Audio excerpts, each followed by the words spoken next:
দেখো আমরা হচ্ছে এখানে রাইস নিয়েছি, এটা সাম্বার ডাল আছে, এখানে কি সব সবজি দিয়েছে জানি না, আমরা এগ কারি বলেছি, এবারে জানি না কি পোস্ত না কি। দেখো বেটু খাচ্ছে ওই আমাদের ওখানে যেটা হচ্ছে মিনি ধোসা, এখানে এখানে এটা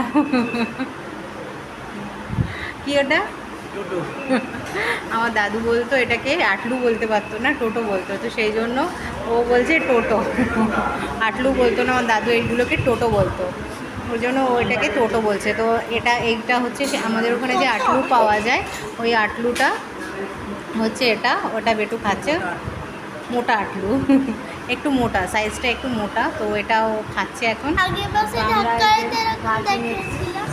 আর আরেকটা সমুদ্রিত ভাত খাবে, তো ওকে বলা হলো ওর জন্য ভাতটা নিয়ে আসছে। দেখো আর এখানে যে ডাল দিয়েছে, আর এটা হচ্ছে একটা সেই ওই আমরা দই কারি পাতা দিয়ে যে খাই ওটা একটা। टू टू टू कौन सा करें? एग एग एक कर नहीं है मुर्गी मुर्गी का ये चाहिए मुर्गी नहीं नहीं नहीं বেটুর খাবার একবার এটা দেখো, লোকে এটা টোটো এ দিয়ে খায়, আটলু হচ্ছে তোমার চাটনি, হাতটা সরা, চাটনি দিয়ে খায়, ও পাঁপড় ভাজা দিয়ে খাচ্ছে দেখো।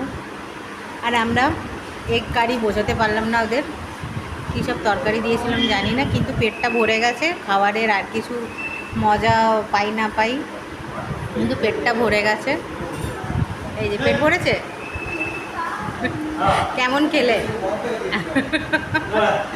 ওর একটুও ভালো লাগেনি, মানে স্বাভাবিক আমাদের বাঙালিদের এই খাবার ভালো না লাগায়। আমরা অ্যাকচুয়ালি ধোসা খাবো বলে ভেবেছিলাম, তো এখানে কোথাও মশালা ধোসা পাওয়া যায় না, এখানে সব এরকম ছোট ছোট এইগুলো পাওয়া যায়,